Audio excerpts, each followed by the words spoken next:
How's it going, fans and fanmates? It's your boy, Jackson here. I have a new hoodie up from a work colleague. It's red and it's actually very soft and comfy. That new hoodie feel. This is very soft and it's very good for winter. That's not what we're. That's not the purpose of this video. The purpose of this video is it has a box. It's a small box. Don't read too much into that, please. I also have a better box cutter. Or rather, a box wrapper opener, I suppose is the term. One day I shall get a letter opening knife. One day. I shall actually have a proper letter opener. With which I will be able to open boxes with. Or box cutter or something, or whatever the terminology is. Oh, this is interesting. Actually a very interesting box. And I hope the contents will be even more interesting. Because it should be a matter of gathering stuff. That's actually quite a nice box. Like a jewelry box or something? And it's even got foam padding. It's very strange. Very professional. So yes, we have magic gathering stuff in a box. So we have Snapping Gnarled, which is a bear. It's a landfall. It's a bee, so it's a better bear.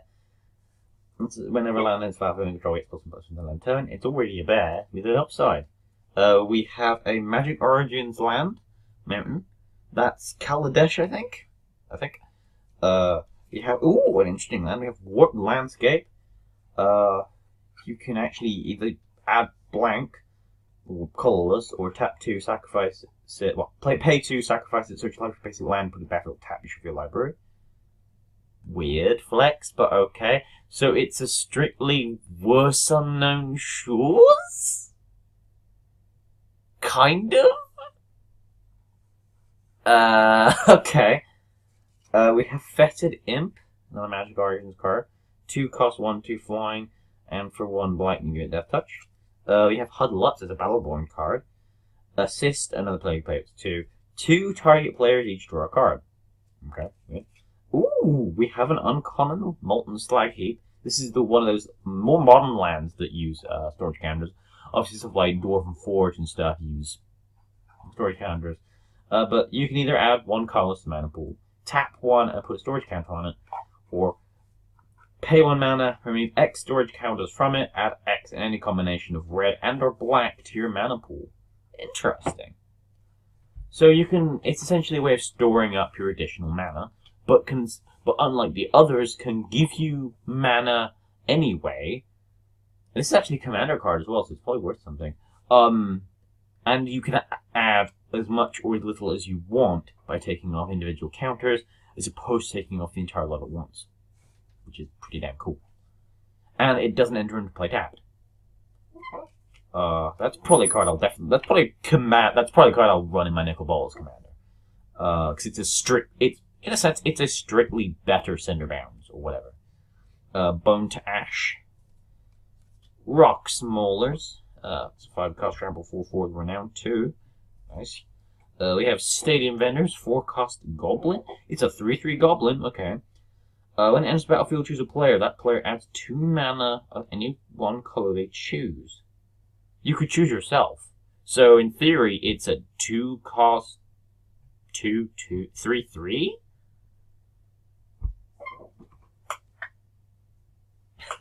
And it's a Goblin with 3/3. That's significant. I mean, it's from Battle Bond, so I guess you choose your team.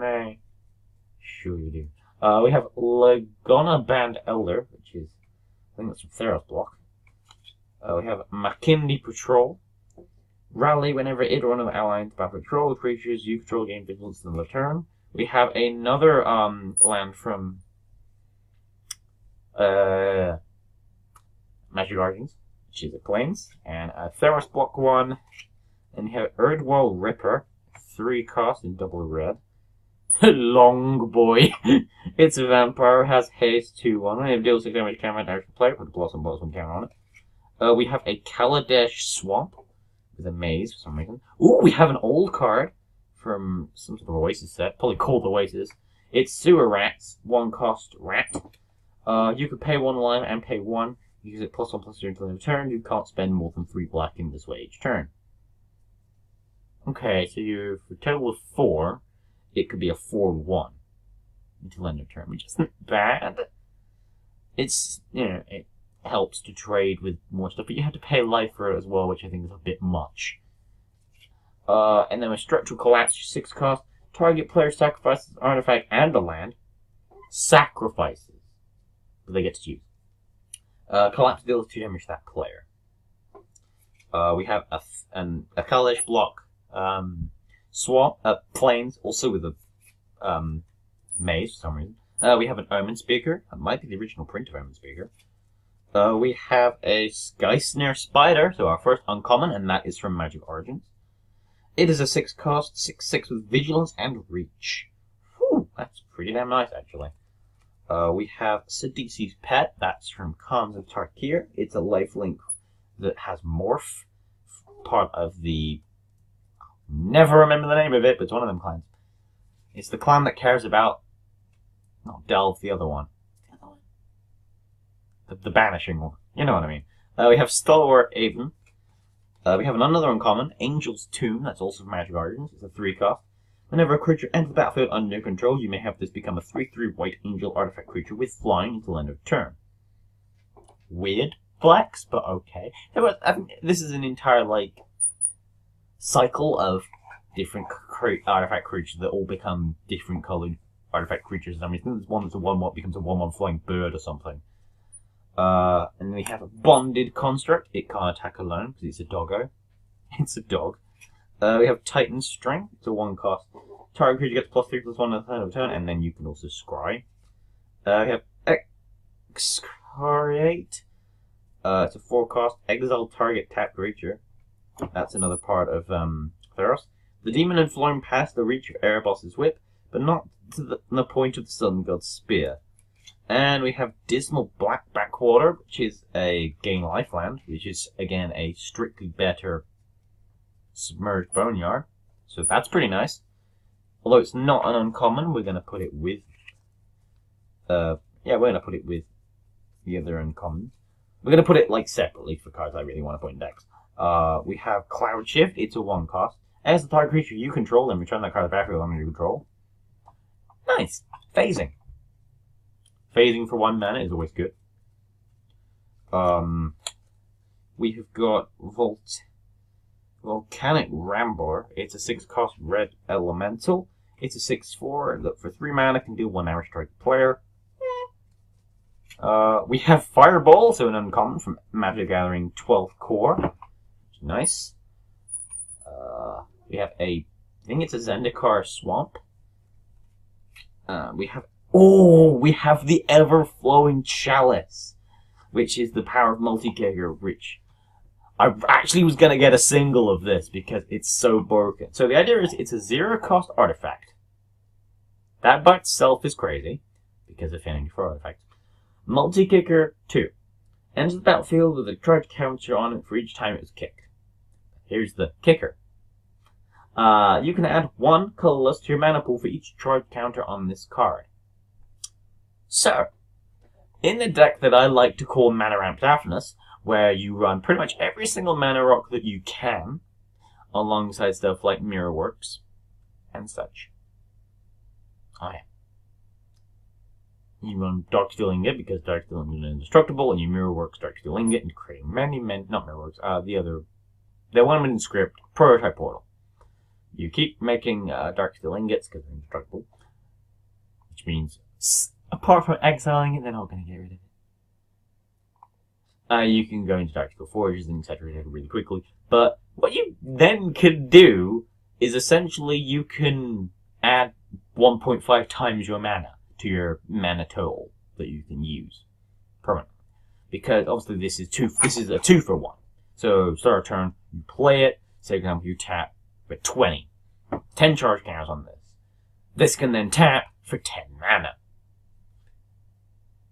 I mean, sure, you're paying a lot of mana to do it, but in a deck that cares about having a heck load of mana, for example, to cast a Endless One, this is insanely good.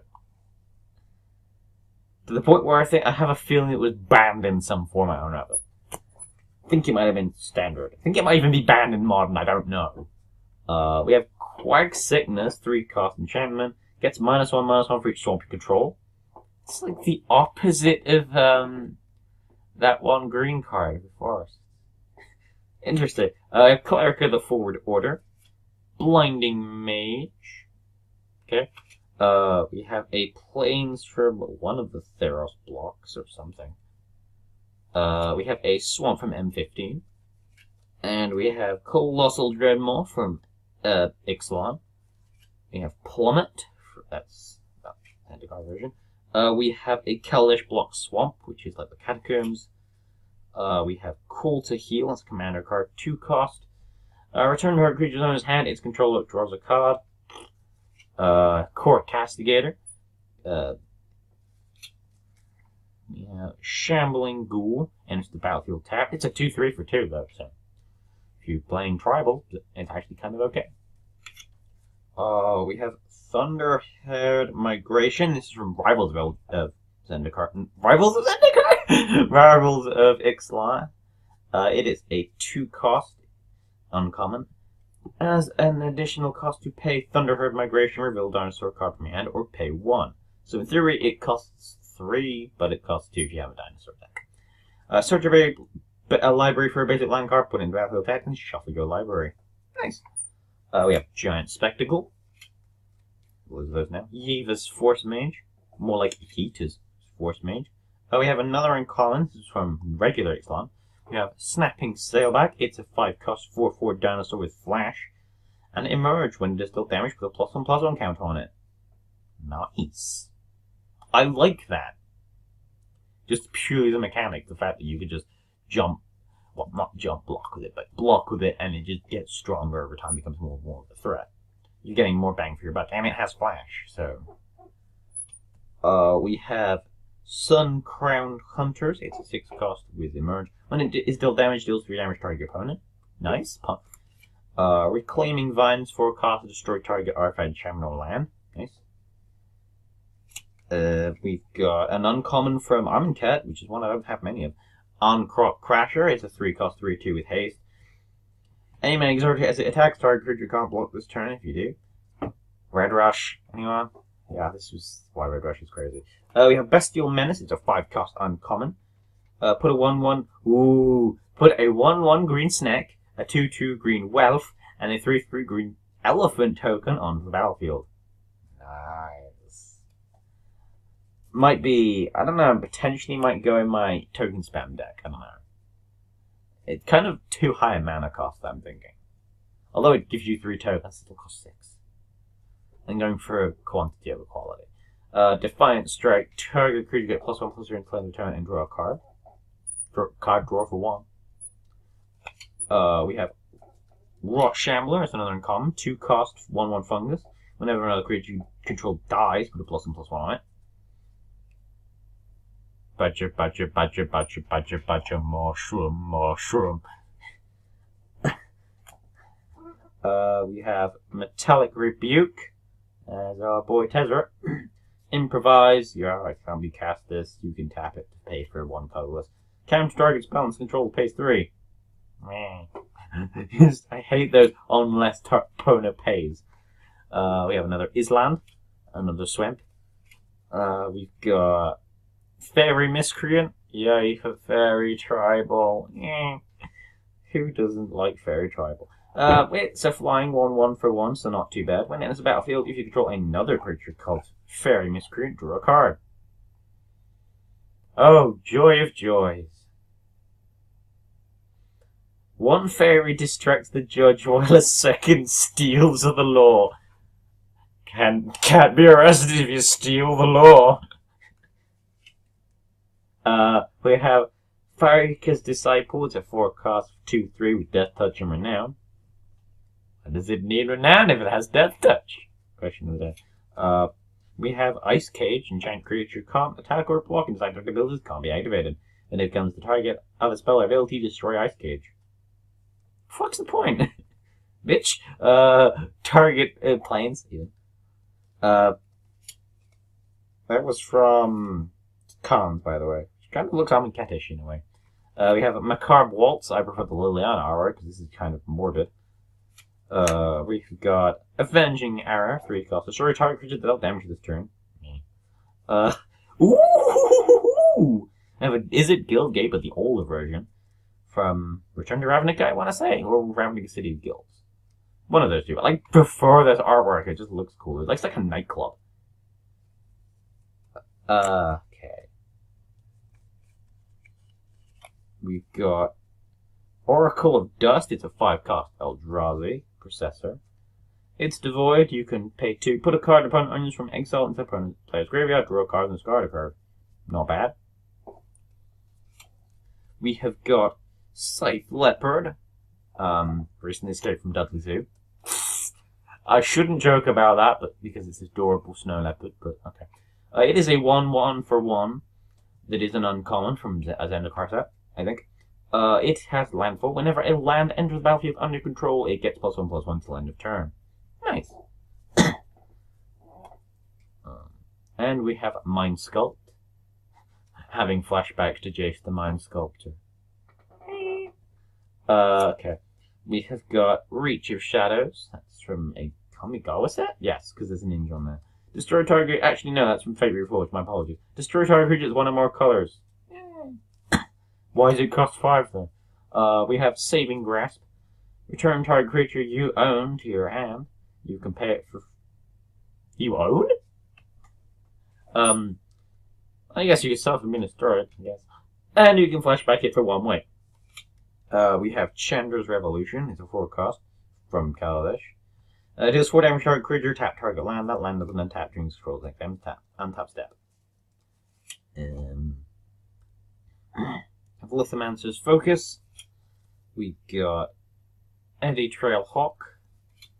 We have a Swamp. A Mutant. And Lifecraft Cavalry. And another Swamp. That's from M19, so that's a more recent set. Okay. We have 2 of the same. 2 Swamps from 19 even.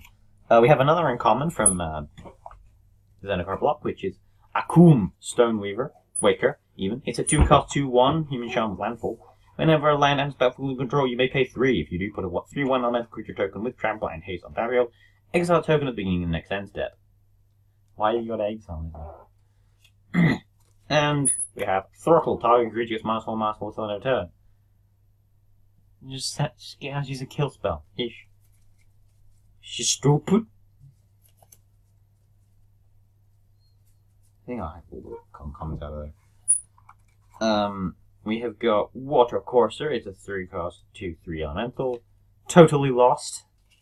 We have another common Unified Front. It's a 4 cost Converge. Put a 1/1 white core ally creature token onto the battlefield, 3 color mana spent to cast it. So you can have up to 4 for 4 mana.